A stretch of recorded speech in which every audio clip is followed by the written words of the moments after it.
This week on The Brad and Matt Show, Dallas Dwight, guitarist for rock band The LA Maybe.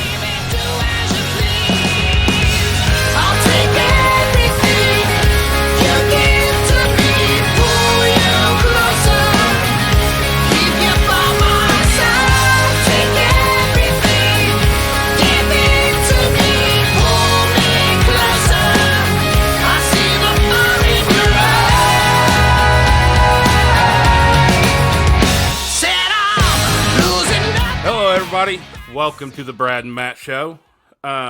We've got a really cool episode today. Pretty excited to talk to Dallas about this new band that's forming. I believe it's new. Is that correct, Dallas? Very, very new. Yeah, it's 9, 6, 7 months old, somewhere in there. Okay, and the band I'm talking about is LA Maybe. That's right. And you guys are based out of North Carolina, correct? Yeah, Charlotte, North Carolina. That's right. Charlotte, North Carolina. I have some family that live in North Carolina. What part? That's well, a bunch of different places: Mooresville, okay. Huntersville, and then I also have some family around Lake Norman. Okay, that's not too far away. You know, the sample questions we sent over to you guys has something about Lake Norman in it, and that was my question because Lake Norman has a special place in my heart, Dallas. Okay. Because I was probably about 10, and we were out on the boat, me and my parents and my aunt and uncle and my cousin, and we're just cruising around the water, and we go back in this little cove, and on a houseboat, there's like 8 naked women dancing on this houseboat. What? So I got to go to Lake Norman. So the Lake Norman experience, you know, kind of helped mold me into a man. Okay. So, have you guys ever been out there? I'm not sure if I've actually ever made it to Lake Norman. It's certainly not far from us. Yeah. I don't know. I'd say maybe an hour, maybe less. Yeah. But yeah, depending on what part you go to. But yeah, I grew up on the lake, Lake Murray, South Carolina. Oh, okay. Yeah. But no, I don't think I've ever been to Lake Norman. But I'm sure it's probably the same as most lakes, right? Yeah. How'd you guys end up in Charlotte if you're from South Carolina? I moved up here for a corporate job in like 2015, and that didn't last very long. So then I just made music my main thing. Very nice. Yep. So everybody else kind of has their own story as well. How did LA Maybe? How did that come about? I mean, so Foz, the drummer, and I started the band with a couple other guys. We were in a Journey tribute together, so we were just kind of getting tired of the tribute thing. So we decided, like, let's just start our own band, do our own music, and that was probably 2016. We had the idea for the name, and we didn't know what kind of music we'd play. But we did have the name, and we had some guys. And then, of course, you go through lots of lineup changes. And then most recent of which was when we got Alvi, our singer, in the band. And that was back in August 2020, so in the middle of the pandemic.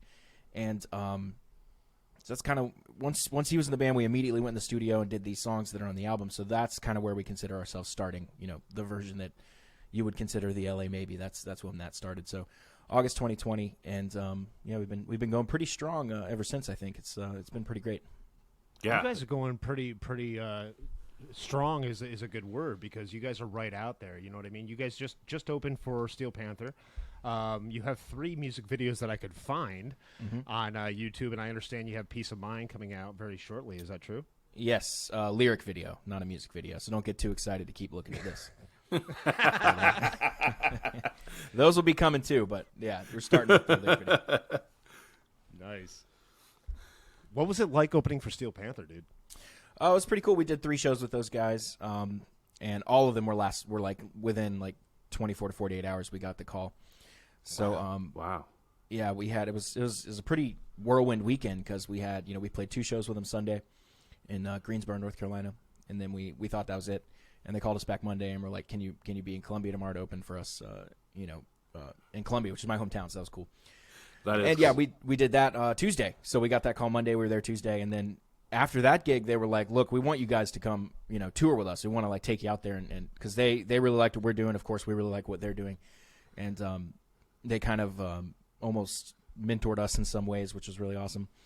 And they wanted us to keep going, but it's at a certain point, it's not really up to the bands. It's the agents and stuff. So Sure. Yeah. that's kind of where we're at with that. But I'm sure that's not the last we'll see of those guys for sure. Oh, I'm sure. I mean, I think I mentioned to you earlier, we've had Satchel on our show before.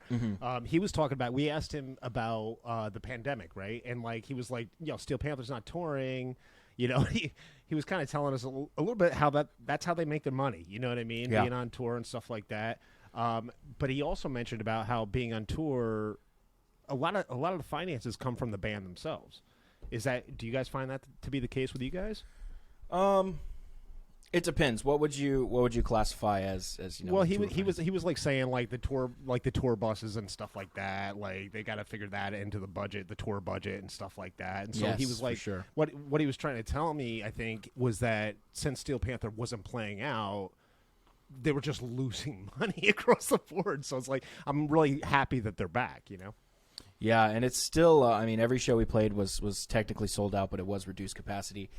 Yeah. So that was rough. We played the Senate in Columbia, which is a 1,200 cap venue, and they capped it at 250, which was super annoying. But it was technically sold out, but the room looked pretty empty. That's got to be weird, dude. Right? Being on stage It's not. and having It's not a as sparse. fun. Yeah, because the Senate's like a big warehouse, basically. So imagine 250 people in a big warehouse. That's it. It looks like there's 10 people there.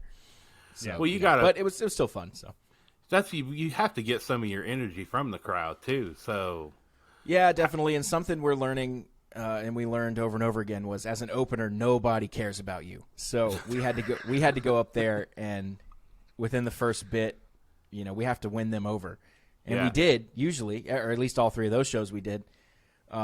But you go up there, and the first songs, people are sitting there with their arms crossed, like these guys suck. It's like you gotta uncross those arms. And Yeah, man. yeah, there was one guy in the front of one of the first shows in particular that was really grumpy looking. And Alvi kept looking at him, being like smile, and the guy was just like, no. So it's like at a certain point, I can't help you, but. Everyone liked what we were doing, and we had tons of people come up after to the merch booth and be like, I didn't know what to expect. You guys were amazing, that kind of stuff. So that's always cool, good to hear. And we did pretty well on merch and stuff. So that's also always good good. as well.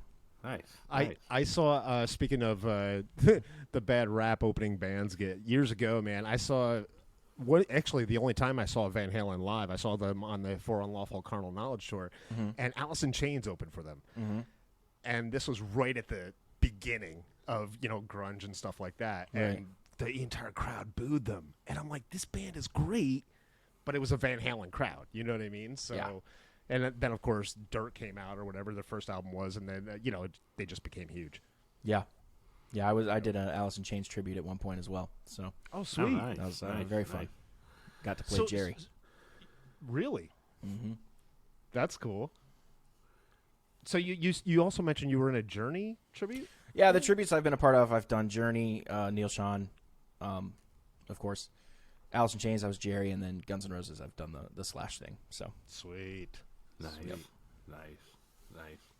And Alvi comes out of that as well, right? He did some. yes, he did AC/DC for a long time. That's how he got the call to audition for them. They found him on YouTube and called, and all that stuff happened. And then he also does Guns N' Roses right now. That's kind of his day job. He's Axl Rose. That's Night Train, right? Yep, that's the one. Nice. That's cool. It's funny listening to your album, Damn Dirty Tricks. I definitely hear, a lot of old school Brian Johnson. I can hear some for sure. Axl in there for sure. Yeah. Yeah, man. We we wear our influences on our sleeve. One thing we try to do is we bring that familiar sound, but we always try to add a little twist in there that you might not see coming. For example, Mr. Danger, you have this kind of hard AC/DC vibe, but then it drops into like a pop chorus with harmonies and all this stuff. So we love Sucker Punch same way. A lot of our songs do that actually. And that's, having a big hook, having a big chorus that you can walk away singing is something that's really important to us. And we don't let a song out of the gate unless it has that, unless it passes that test of like, yeah, that one's stuck in my head. Then it's okay. But until that point, like I know some other bands that are out there now that they're pretty good, but they never have that chorus that hooks you. It's just kind of like a weird collection of arrangements and stuff, and it doesn't seem to have that. So we kind of almost follow the pop format. And then we just jam it full of loud electric guitars and ripping solos and trick everyone into thinking we're rock stars. But it's really pop music, if you want to analyze it and get into it. So that's what we have a lot of fun doing, is blending many different elements of lots of different things and then just packaging it as a rock band, So Yeah. Well, I've been walking around being, hey, oh sugar. Yeah, all that's what week, and like, that's one and of then my the other one, favorites. Mr. Danger. I'll take Yeah. everything. It's like Yep. cool, man. Yep. Yeah. So we have It is people say like, earbuds, yeah, for we sure. have every now and then we'll get people being like, you guys are just an AC/DC ripoff. It's like, well, find me the AC/DC song where they're singing 3-4 part harmonies over like a pretty chorus. Like, find me that one and then we'll talk. Or Right. find me the one, it's like it's not out there. Like, I mean, that's the famous part about AC/DC is that they're so stripped down Yeah. that it's like Brian, yeah. Angus, Well, Malcolm, right off you the know, bat, we have a keyboard player, so you're wrong. Yeah, Right off the bat. There you go. That's it. It's done. There you go. so the Mr. Danger video. I just Yeah. have to ask, when you guys were shooting that video and Alvi comes walking in with the Golden Girls sleeveless shirt on, were you like, what the hell? No, not at all. That was kind of all of our ideas. We have we're really involved with everybody's wardrobe. Oh, So nice. everyone will text, like, hey, I have these 3 shirts. What should I do? I have this pants. Should I do this jacket? That we're always kind of talking about that. And Alvi had, a couple selections of shirts, and the Golden Girls one was the one we all thought would be, funny. One thing And- we don't like. One thing that rock's kind of missing these days is it seems to take itself really, really seriously. Yeah. And we are not that at all. We have a shirt on our website that says it has our logo, and then below it says "fuck these guys," and it points an arrow to it. Like that's what we're doing. Like that's kind of our thing. That is So awesome. it's like we're just trying to have a good time and make fun of ourselves, make fun of everyone else. It's just kind of what we do. It's what we do in the band to each other. So it's it kind of just permeates everything we do, and we have a good time. So for example, in I think Tuesday's show, Alvi played in a Rugrats shirt. Like, so once we found the Golden Girls thing, we kind of leaned into it. And in the Oh Sugar video, I think he's wearing a Lion King shirt. Like we're always trying to have some sort of funny off the wall, Nice. little bit of trivia, I guess, like that. So, do me a favor and let everybody know. Can you give everybody's name in the band? Yeah, sure. I'm Dallas Dwight. I play guitar. Alvi Robinson, he's our singer. He's been the one we've been talking about. Drizzle Silvera, he's my right-hand man, the other guitar player in the band. Rasan Lacey on bass. Ryan Fosno on drums. We just call him Foz. And Josh Thompson on the keys. So that's the 6. There's 6 of us. If we add any more, we'll, I think, be officially classified as like a Commonwealth or some shit. But we do our best. Awesome.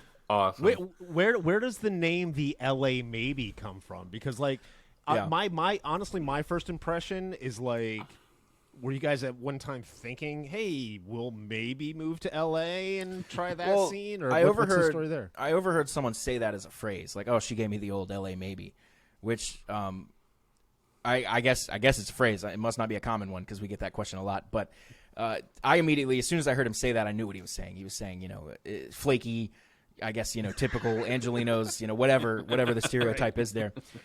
And can't get a yes or a no, non-committal, whatever comes along. I'll take the best thing, and yeah. So I just like that name. So I thought we should be called the LA Maybes with an S. And then Foz was like, just drop the S. So we did that, and that was 2016. I was sitting in the O'Hare Airport, Chicago, when I heard someone say that, and we texted about it right there, and we had the name. But again, that was way before we had we didn't even know what kind of band. We were like, should we play metal? Should we play rock? Should we play pop punk? Like we had we were just trying to decide what we wanted to do.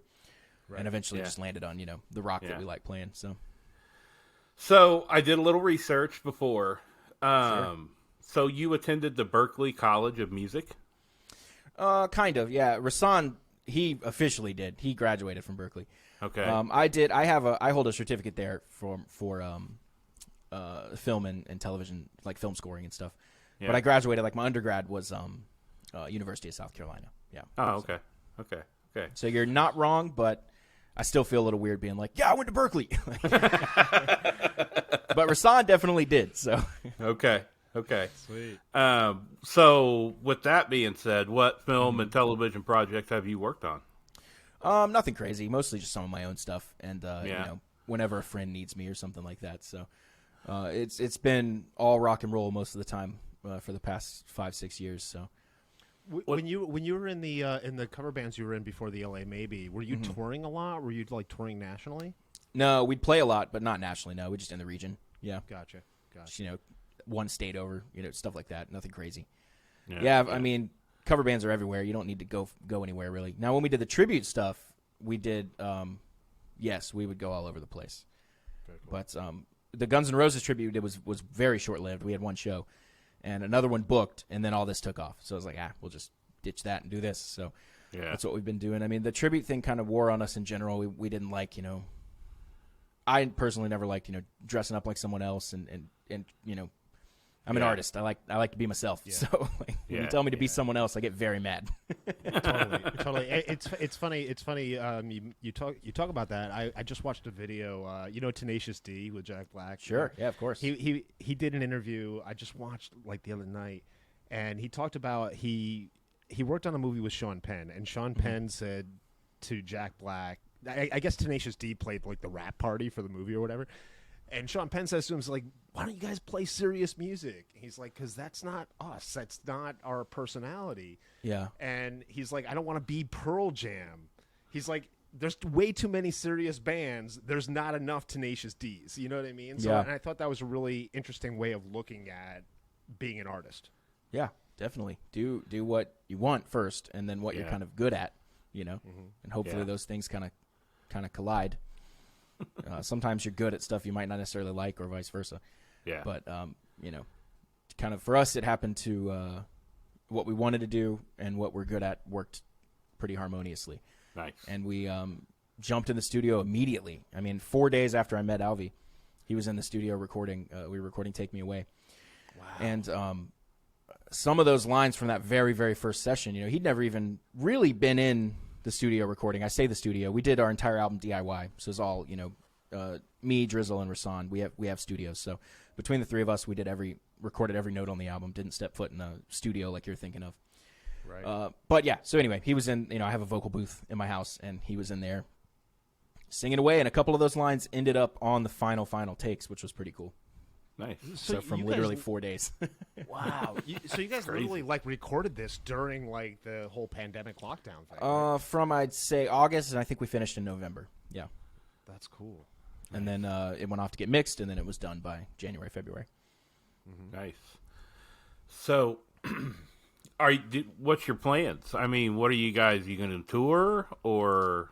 Yes, we are, but it's up to our agents mostly. So they're the ones that are gonna solve all those problems for us, and everything's just kind of up in the air. They're definitely working on some stuff for potentially summer, definitely fall, and then from there we'll see where everything goes. But yeah, there's nothing announced, nothing that even we know about yet. But I've had some conversations with them where they are working on stuff, and they've thrown out some options, but we'll see.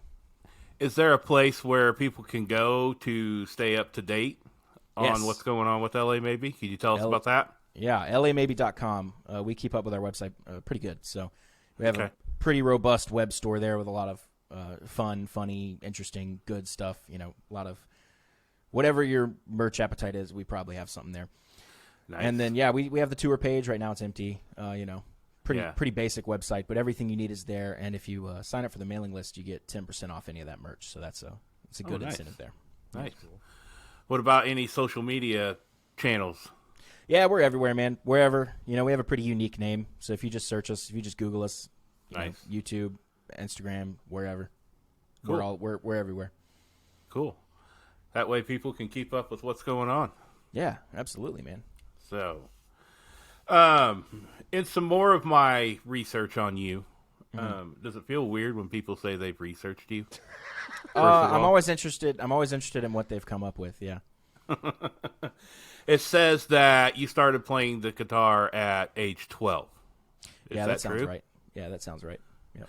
So, at what point of playing the guitar were you like, yeah, this is what I want to do forever? Probably pretty quick. Yeah, I couldn't pinpoint an exact time, but it was probably I probably picked up the guitar knowing that's what I wanted to do. Yeah. So it was probably there was probably no time at all. Yeah. So it was pretty instant, I think. So, what other kind of jobs have you had that don't involve music? You mentioned the corporate job. Yeah, all through, I have, through music, I've, growing up through music, I've developed a lot of other skills, all in service of music, graphic design, photography, videography, web design. Like I do our website, I made our logo, all of our album art, I made a lot of all the lyric videos and stuff. Nice. I have a lot to do with the actual music videos. All of our graphic design, merch designs, all that stuff. So and the reason, it sounds like I'm bragging, but I'm really just saying that to say that we save a fortune by being so DIY. We, DIY, you know, man. all of the music production, all of the art, everything is in house. We haven't paid anyone for anything, really. I mean, we have Nice. like, you know, That's awesome, though. our So when you did your music videos, like you obviously hired some sort yes, of no, videographer or no. something, right? I'll give all the credit to our videographer for that, Ridge Beck. He's phenomenal. But he knows that I also do video work, so he and I work really closely, planning everything out. I'd like to think I kind of almost co-direct with him because I'll throw out ideas and he'll throw out ideas, and we all kind of. But he of course does all the heavy lifting for that. But I'm at least definitely involved. Where some other bands I know, they're just kind of like, you do it. I don't know, like so. Yeah. But that's probably part control freak and part just trying to be involved. But it's also good because it allows you as the artist to sort of steer the image that's out there, right? Yeah. A sure. lot of times a band will hire a videographer and they put out a music video that has nothing to do with what the band is about or what the song is about or something like that, right? Yeah. So we're lucky to have Ridge being as amazing and talented as he is, and then like you said, me working with him closely. We'll always spitball ideas because I speak the language. I know, like, it's not like when he says, like, we're going to shoot 4K 60 FPS that I know what he's saying. Like, I know, like, okay, this is going to allow us to do this. This is going to allow us to do this. What do we need to do to get slow motion? What do we need to do? Let's get this lighting rig set up over here. Let's pull in a drone for the shot. Like, we can communicate in those ways quickly. And it just makes everything go so much smoother. And it's more fun anyway. But, so we've had a lot of fun with the 3 we've done. There's going to be a video for each song on the album. There's 10 songs, so 10 videos. 3 of them are out now. Peace of Mind, the lyric videos. You're doing a video for each song? Yeah, so some of them are going to be lyric videos. I think 4 of them are. Peace of Mind, She's Reckless, Sweet, and I think Up Next to You. All the others are going to have full-on, music videos like you're thinking of. Nice. Nice. So, but it's got to feel good, though, to be able to have somewhat of the control on the final product that's going out. Yeah, and we've had, talks of, like, do you guys want to go after a label or what happens when that comes up? And that's going to be challenging because, we don't want to really relinquish any of that control because right. We're not used to anyone telling us what to do. And that's not, I can tell you now, that's not going to go over well with my guys. Yeah. So, well, let me ask you this, though. Say you guys start touring and all of a sudden you're just constantly busy. Mm-hmm. I mean, how much strain will that put on the band having to take care of everything versus probably definitely some. We're absolutely not against outsourcing and hiring help. We have amazing teams that work with us already. Yeah. Our agency, our publicists, our managers, they're all amazing, and we couldn't do any of this without them. But we still try to keep everything as internal as we can, mostly just from a money-saving point. And, then we can get it exactly how we want it. I'll give you guys a funny little story. We hired 99 Designs is a website you can hire, basically host a contest and say, like, here's the band The LA Maybe, we're a rock band, here's a song, design us a logo. And you'll get a bunch of, logos coming in from, 10, 15, 20, 30 entries. And they all sucked so bad. And these are professional designers. It's not that they were bad logos, it's that they missed what we wanted. No one captured it. So we did that because in the beginning I was like, I don't want to be the control freak. I don't want to strong arm the band into making me do everything or letting me do everything. So I was like, let's hire some designers. And we all sat there and looked through the designs as a group, and we were just like, this is bad. And I was like, all right, guys, I'll try. I'll do something. It'll be free. And if no one likes it, then we'll just do this again until we get one we like. And then I designed the logo we have now, and everybody liked it. So it didn't have to go any further than that. But thankfully, same thing with the album art. We decided, like, just let Dallas try it, see what happens. And then everyone liked it. Everyone signed off, so that was lucky. Because I hate going back and forth with that stuff. That's why I do it for myself and not, like, it's not my job. Because I'll design something and someone will be like, could we change this? I'm like, no, we're not changing that. So yeah, no, that's and that actually also goes back to, I mean, you as one of the primary songwriters of the band, I mean, you of anybody, you understand exactly what kind of art you want to put out there, right? Right. Yeah. I would say the LA Maybe is the truest expression of me and the other guys as well. I think they would say the same. It's the truest expression of who we are to date out of all the things that we've done. So nice. When you guys write songs, I played in a couple bands over the years, and some bands I'm in, when we're trying to write original music, it's about a jam session, and sometimes you get in a groove, and bam, there's your new song.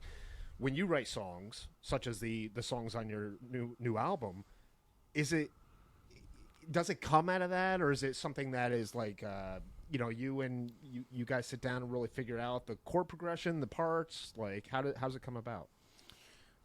It kind of varies a little bit, but almost we have had not a lot of success coming out of like jam sessions and stuff. We'll come up with cool stuff, but it never ends up being, a strong song or something. It might just be a collection of cool riffs or something. Usually how it's worked so far is I'll have a riff or a lyric or an idea or something, and I'll sit down and I'll record all my ideas. And sometimes that ends up being a full song, bass, drums, me singing, all the guitars, the solo, everything. And I'll send it to the guys and get their feedback. And sometimes they're just like, yeah, it's good. Let's all learn it and let's do it. And that was the case for some of the ones on the album. And other times it's like, okay, this is pretty much good, but let's do this and let's do this. Other times I'll just have, intro, verse, chorus. And then I'm like, all right, this is what I have, guys. I don't know where to go from here. Other times we'll have a full instrumental that's done and not have any words to it. That was She's Reckless for a long time. Other times we'll have just the chorus, and we need to build everything else around it. That was Oh Sugar. Sometimes it'll just be a little phone memo, a little audio memo that I sing into my phone, literally like da-da, singing in my phone with my mouth. And that's how Mr. Danger got started. And Fake, same way.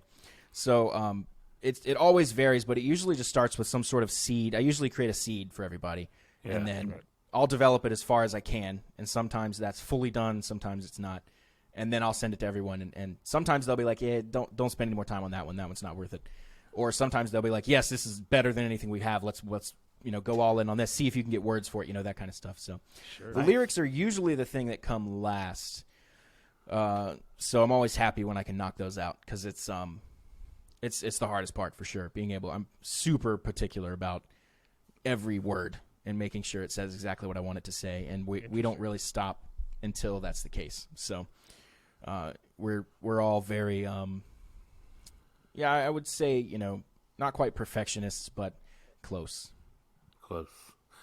Well, that's cool. I think it's super cool that everyone has a say in what happens. Yeah, of course. Yeah. That just, I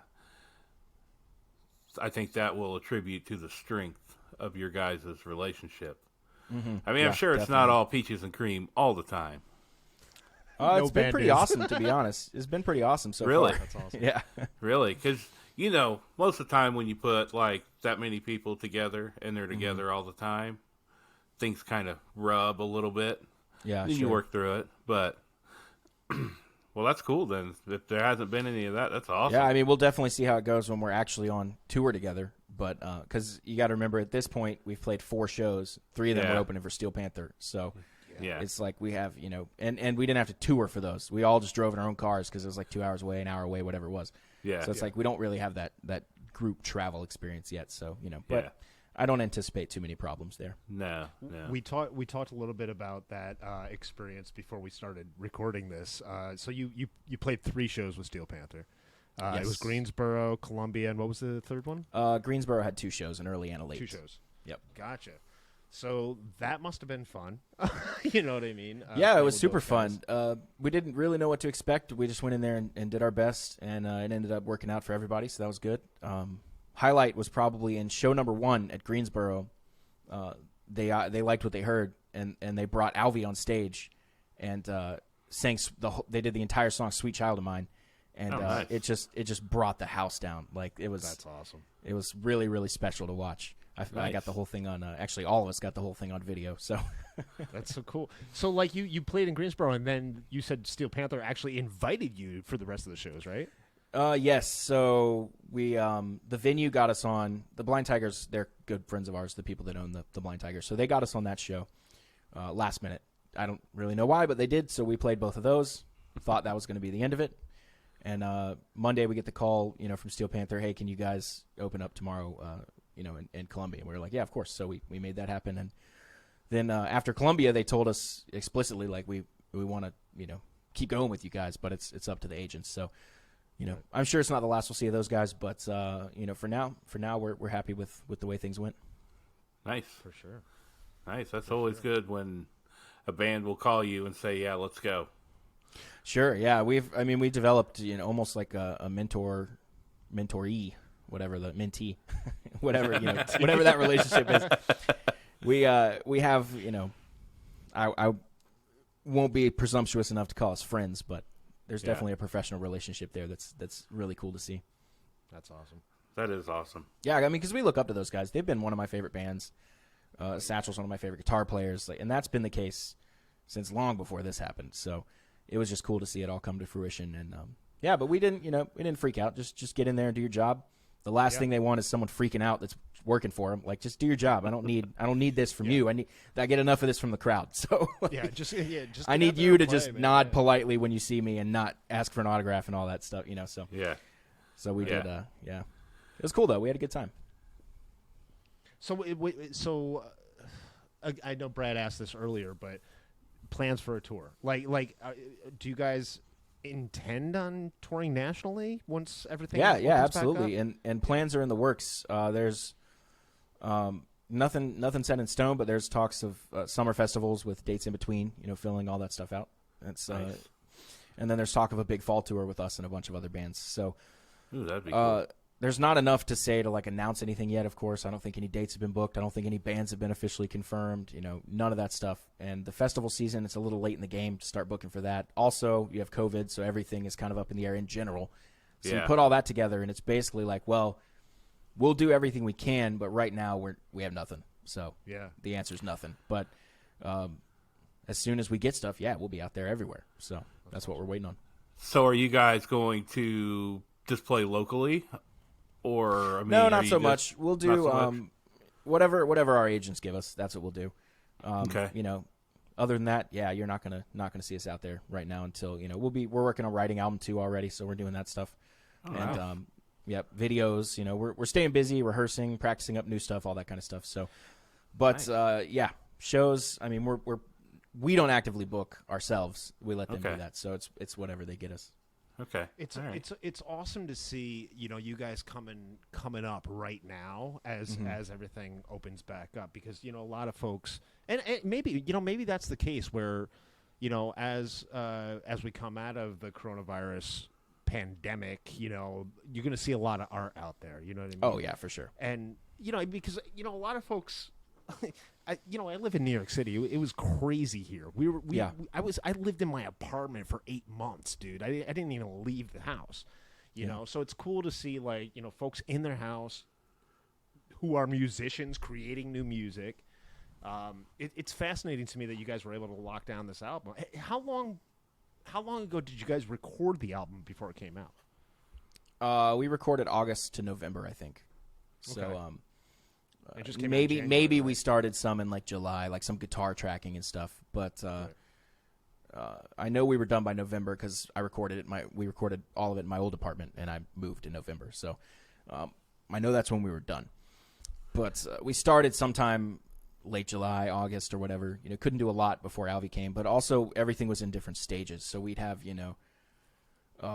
I'd be done with songs 1, 2, 3, 4, 5. Driz will be done with songs 1, 2, 3. Rasan had done nothing. Josh had done 8. No drums. It was kind of everything was in different stages of completion at all times, and we had a lot of sessions to get through. I mean, we put hundreds of hours into this. Backing vocal session. We had a gospel choir session. We had, and that's at the end of When I'm Gone. We had, gang vocal session where all of us gathered around a mic, and that's what you hear, No Sugar and Sweet and those kind of things. Yep. And then, all the vocal sessions, which are super grueling and difficult because you're going line by line, making sure everything is just the way you want it to be. 10 takes on one word, just trying to get it right, Yeah. And that's crazy. the drum sessions, we did all that over a weekend. So we did all 10 songs in a weekend. Then we had percussion sessions where Foz came in, and we had shakers and tambourines and the congas you probably see behind me. The triangle, we have a triangle in there, which is hilarious.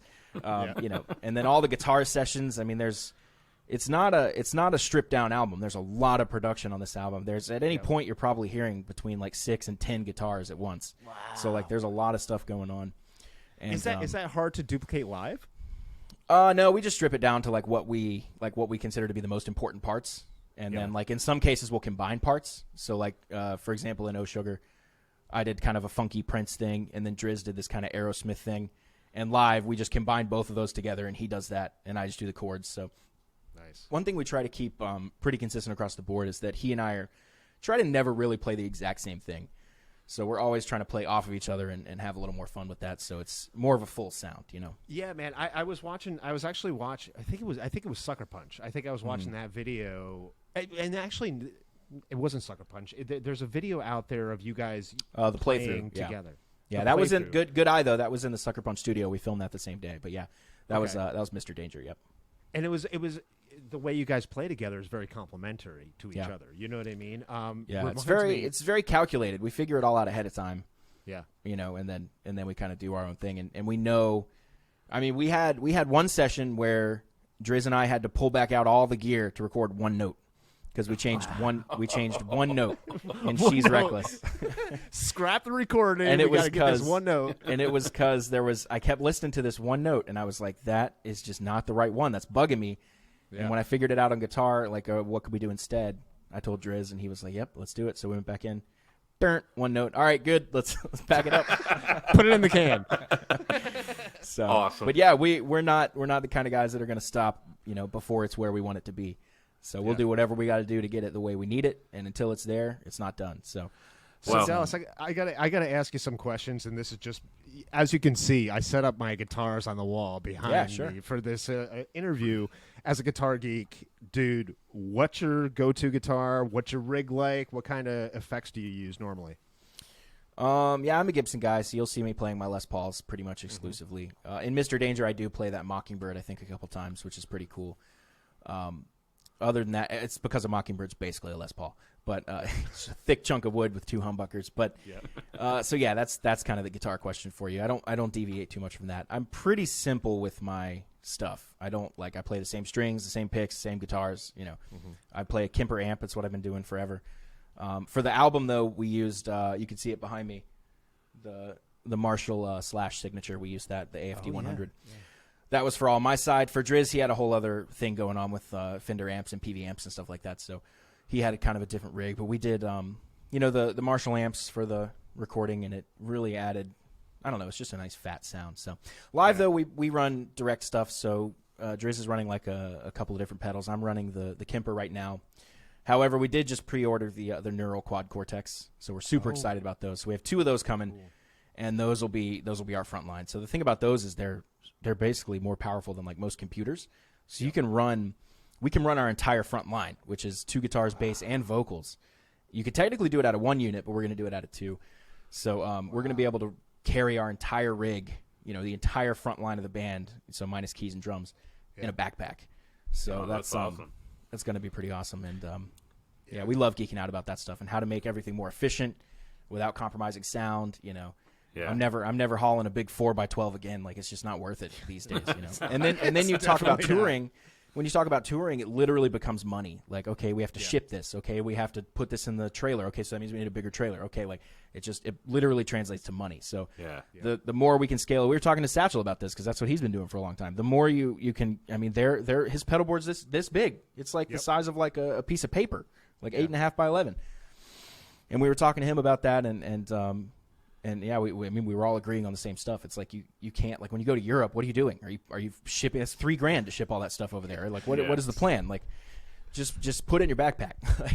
So, and you know, purists will say it sounds worse, but I would argue if it sounds 10% worse, you still win. Like, and it doesn't sound less than 10% worse. Like, it's pretty damn close these days. It's funny you say that, man, because I had it's a quick funny story, but I had a whole pedal board, dude. I had a Big Muff on there. I had Boss I've done it all too. Yep.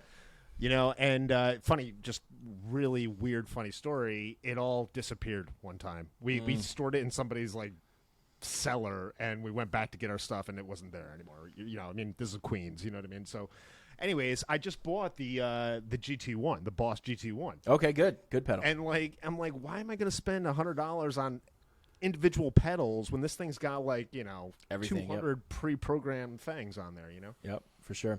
I had a rig when we were doing the Alice in Chains tribute. I had an EVH 5153 half stack, and then I had this is like the most intense rig. I had all the pedal, like analog pedals in a rack drawer set, and everything running to a MIDI controller that I could control multiple things with at once. Yep. And it was one of the most complicated things I've ever had to figure out how to set up, and it almost never worked.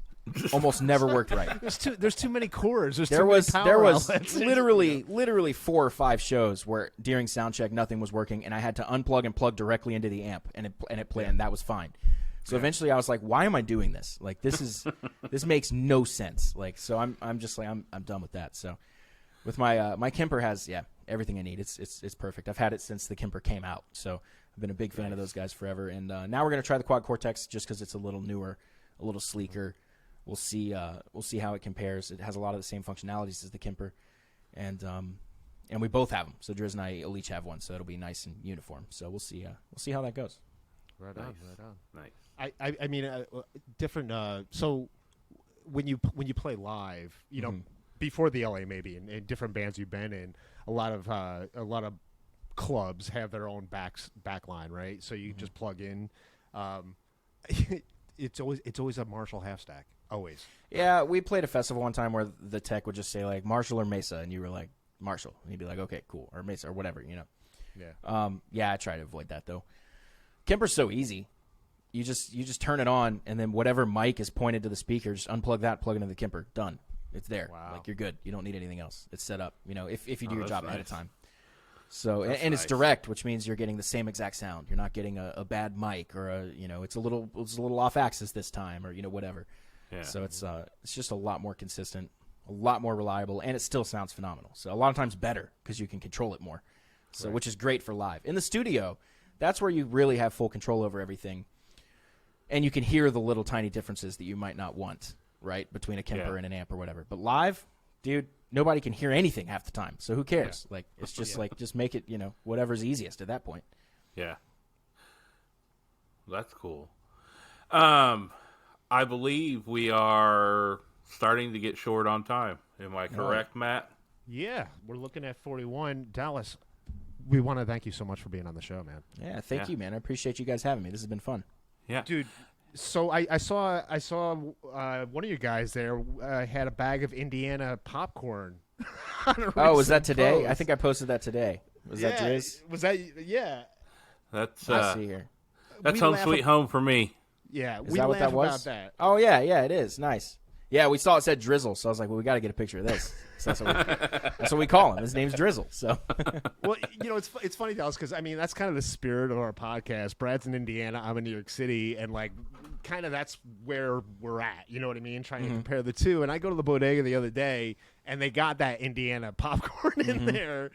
I wanted to take a picture and send it to Brad, and then I saw you guys posted it. So I guess your corn is making it out to New York City, Brad. It's getting everywhere. I mean, we have plenty of corn here in Indiana. I believe it. Plenty. So, so we can go to YouTube and check out the music videos for LA Maybe. Yep. You can go to their social media channels to search LA Maybe, and then lamaybe.com and keep up with what's happening. Correct? That's it. Yeah, man. We send out a weekly newsletter, so we're never far from reach. Awesome. Cool. I hope you guys come and play in New York City. If not, I'll come down to North Carolina and see you guys. Oh, we'll be around. Yeah, just give it a little bit of time. We'll be there. Hopefully before the end of the year, but definitely 22. For sure.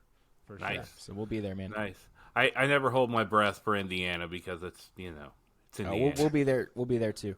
What part of Indiana?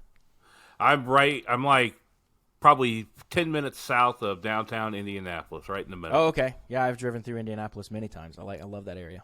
Yep, I'm just like 10 minutes south of there. Yeah. So, well, there you go. That's a big city. We'll play that one for sure, I'm sure. There you go. I'll be there for sure. Yeah, man.